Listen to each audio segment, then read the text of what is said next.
আজ বাবা মানে আমার শ্বশুরমশাই তাজা মূলো শাক এনেছে। দেখেই তো বাঙাল জেঠিমার কথা মনে পড়লো।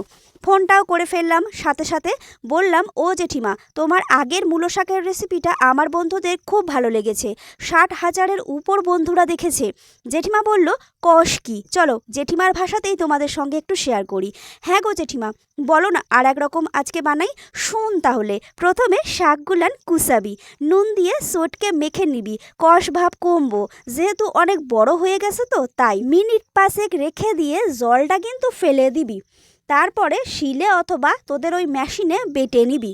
আদা, কাঁচা লঙ্কা, ধনে পাতা দিয়া কড়াইতে সর্ষের তেলে বড়ি ভেজে নিবি কড়া, কালো জিরে দিবি বেশ খানিকটা, ফোড়ন দিয়ে বাটা শাক দিবি, শুকনো করে নেড়ে লবণ হলুদ চিনির দানা দিবি, ভেজে রাখা বড়ি দিবি, নেড়ে নামানোর আগে কাঁচা সর্ষের তেল দিবি, দিয়া নামাবি, গরম গরম ভাতে খাইয়া দেখ বাঙাল জেঠিমার নাম করবি।